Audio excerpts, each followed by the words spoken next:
নমস্কার বন্ধুরা। তো আইকু Z9S5G খুব তাড়াতাড়ি আসতে চলেছে। এটার খবর নিশ্চয়ই আপনারা সবাই জানেন, মানে এই মাসের 21 তারিখে আসতে চলেছে। আর আপনি যদি একটু স্মার্টফোন ওয়ার্ল্ডে থেকে থাকেন, মানে স্মার্টফোন ওয়ার্ল্ডের নিউজ যদি জানেন, তো আপনি লক্ষ্য করবেন আগের বছরে এক্স্যাক্টলি সেম জিনিস হয়েছিল। কেননা 20,000 টাকায় আগের বছর লঞ্চ হয়েছিল আইকু Z7 5G, যার মধ্যে ছিল ডায়মেনসিটি 920, যেটা ওই মুহূর্তে 20,000 টাকার মধ্যে সবচেয়ে বেস্ট পারফরমেন্স আপনাকে প্রোভাইড করছিল। কিন্তু আইকু তারপর কি করলো, ওই 3-4 মাস পর আইকু Z7S লঞ্চ করলো, যেটা দিয়ে আইকু Z7 বলে যে স্মার্টফোনটা ওটা রিপ্লেস করে দিল, মানে ওটাকে ডিসকন্টিনিউ করে দিল। আর ওই Z7S বলে যে স্মার্টফোনটা ওতে ছিল স্ন্যাপড্রাগন 695। তো এই জন্য এখানে আমার মনে হচ্ছে এবারও হবে এক্স্যাক্টলি সেম জিনিস। কেননা এই মুহূর্তে 20,000 টাকার মধ্যে সবচেয়ে বেস্ট অলরাউন্ড স্মার্টফোন হলো iQOO Z9 5G, no doubt. আর আমি এটা নিজে রিভিউ করেছিলাম। তো এবার বলেছে যে iQOO Z9S 5G exactly same price পয়েন্টে লঞ্চ হবে। তো এই জন্য এবারও আমার মনে হচ্ছে যে আইকু Z9S 5Gটা আইকু Z9কে রিপ্লেস করে দেবে, বা এটা লঞ্চ হওয়ার পর যে Z9 ওটা ডিসকন্টিনিউ হয়ে যাবে। তো ওই জন্য এখানে আমরা একটু লঞ্চের আগে ডিসকাস করে নেবো যে অ্যাকচুয়ালি দুটো ফোনের মধ্যে কী কী ডিফারেন্স আমরা দেখতে পাবো। তো চলুন শুরু করা যে ভিডিওটা কোনো সময় নষ্ট না করে, আপনি যদি গ্যাজেটাল বাংলা চ্যানেলে প্রথমবার আসেন আর এরকম বাংলা টেক ভিডিও ডেইলি দেখতে চান, তাহলে গ্যাজেটাল বাংলা চ্যানেল সাবস্ক্রাইব অবশ্যই করে নেবেন। তো প্রথমে আমরা আলোচনা করবো দুটো ডিজাইন সম্বন্ধে। এবার দেখুন আইকু Z9টা কেমন দেখতে আপনারা সবাই জানেন, কিন্তু যে আইকু Z9S 5G পেছন দিকে দেখতে পাচ্ছেন, লুকস ওয়াইজ এক্স্যাক্টলি এরকম, মানে যে ভিভো V40 সিরিজ লঞ্চ হয়েছিল তাতে আপনি যেমন ডিজাইন পেয়েছিলেন প্রায় সেরকম ডিজাইন এতে আপনি দেখতে পাবেন। বিল্ড কোয়ালিটির দিক থেকে বলতে গেলে আইকু Z9S এর পেছন দিকে আপনি পাবেন প্লাস্টিকের ব্যাক কভার। এর থিকনেস হলো 7.6 মিলিমিটার আর ওয়েট 190 গ্রাম।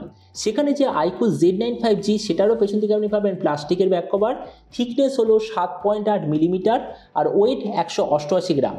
Z9Sটা টোটাল দুটো কালারে আসবে, হোয়াইট আর গ্রে। Z9 বলে যে স্মার্টফোনটা এটা টোটাল দুটো কালারে আসবে, গ্রিন আর ব্লু। তো নেক্সট আমি দুটো ডিসপ্লে সম্বন্ধে বলি।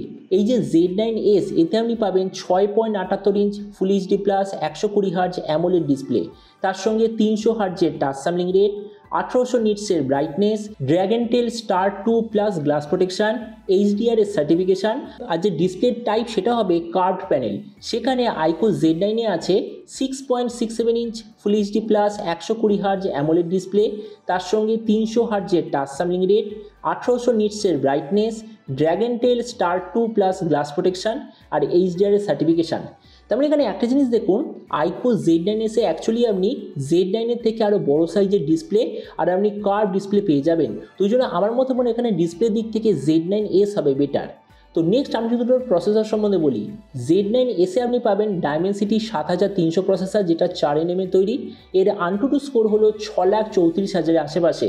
সেখানে Z9 এ আপনি পাবেন ডায়মেনসিটি 7200 5G প্রসেসর, এটাও 4nm এ তৈরি। আর এর AnTuTu স্কোর হলো 7,14,000 আশেপাশে। তার মানে যেমন আমি আপনাকে প্রথমেই বলেছিলাম, আপনার যদি বেস্ট কোয়ালিটি পারফরমেন্স চাই তাহলে এখনও পর্যন্ত Z9 হবে সবচেয়ে ভালো।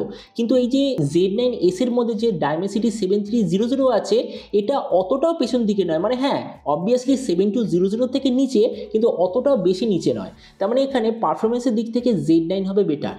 তো নেক্সট আমি যদি ক্যামেরা সম্বন্ধে বলি, তো এখানে দুটোই ফোনে আপনি পাবেন 50-2 এর রিয়ার ক্যামেরা, 16 মেগাপিক্সেলের সেলফি। আর দুটোরই যে রিয়ার ক্যামেরা তাতে আছে OIS এর অপশান। কিন্তু মেন ডিফারেন্স হলো ক্যামেরার সেন্সারের দিক থেকে। যে Z9 তাতে আপনি পাবেন IMX882 সেন্সার, যেটা সেন্সার সাইজ হলো 1/1.95 ইঞ্চ। কিন্তু সেখানে Z9S এ আপনি পাবেন স্যামসাং JN1 সেন্সার, যেটা অ্যাকচুয়ালি আমরা 10-11 হাজার টাকার স্মার্টফোনে পেয়ে যাই। আর এর সেন্সার সাইজ হলো 1/2.76 ইঞ্চ। তার মানে বুঝতেই পারছেন যে আপনার যদি সবচেয়ে better quality camera set up লাগে, তাহলে সেই দিক থেকে আইকু Z9 5G হবে নো ডাউট বেটার। তো নেক্সট আমি দুটোর ভেরিয়েন্ট সম্বন্ধে বলি। এখানে বলেছে যে দুটোই স্মার্টফোন আপনি পাবেন 8/128GB আর 256GB থেকে। আইকু Z9S এ আছে LPDDR4X এর র্যাম আর UFS 3.1 এর স্টোরেজ। সেখানে আইকু Z9 আপনি পাবেন LPDDR4X এর র্যাম আর UFS 2.2 এর স্টোরেজ। আর দুটোরই যে কার্ড স্লট সেটা হবে হাইব্রিড কার্ড স্লটের অপশান। তার মানে এখানে বেটার কোয়ালিটি ভেরিয়েন্টের দিক থেকে যে Z9S সেটা একটু বেটার। তো নেক্সট আমি দুটোর ব্যাটারি সম্বন্ধে বলি। এই যে আইকু Z9S তাতে আপনি পাবেন 5500 mAh ব্যাটারি, 44 ওয়াটের চার্জার। যে Z9 তাতে আপনি পাবেন 5000 mAh ব্যাটারি আর 44 ওয়াটের চার্জার। আর দুটোরই কানেক্টিভিটি USB Type-C। তার মানে এখানে বেটার কোয়ালিটি ব্যাটারি আর চার্জারের কম্বিনেশনে Z9S হবে ডেফিনেটলি বেটার।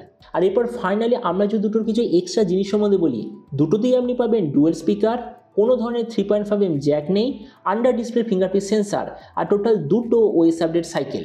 তো এটাই ছিল দুটোর মধ্যে টোটাল ডিফারেন্স। কিন্তু এবার আমরা একটা ফাইনাল চার্টে দেখে নেব যে দুটোর মধ্যে অ্যাকচুয়ালি কী কী ডিফারেন্স আপনি দেখতে পাবেন। তো যেমন আপনি ফাইনাল চার্টে দেখতে পাচ্ছেন, আপনি যদি 20,000 টাকায় iQOO Z9s এর সঙ্গে যান তো আপনি পাবেন better quality display, faster storage system আর বিগার ব্যাটারি লাইফ।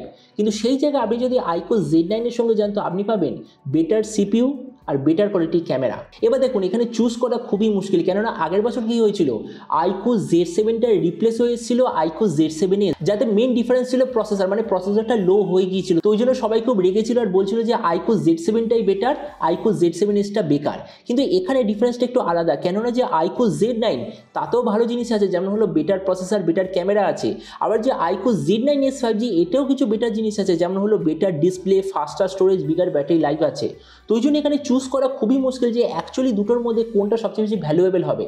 কিন্তু আমার মনে হয় এটা টোটালি আপনার উপর ডিপেন্ড করবে। মানে ধরুন আপনার যদি একটা অলরাউন্ডার ফোন দরকার, তো আমার মতে মনে হয় iQOO Z9s 5G better choice হবে। কিন্তু আপনার যদি একটা এমন ফোন দরকার যার গেমিং এক্সপিরিয়েন্স হবে সবচেয়ে ভালো, বা 20,000 টাকার নিচে সবচেয়ে বেস্ট ক্যামেরা এক্সপিরিয়েন্স হবে, তো আমার মতে মনে হয় iQOO Z9 5G হবে সবচেয়ে ভালো। তো এবার আপনি যখন অবশ্যই জানবেন যে আপনার এই দুটো ফোনের মধ্যে কোনটা সবচেয়ে বেটার লাগলো। এটা সম্বন্ধে কথা বলতে আমাকে একদমই ভুলবেন না। তো চলুন দেখা হবে আগামীকাল একটা টেক ভিডিওতে। Till then stay tuned and always remember, think positive, be positive. Thank you.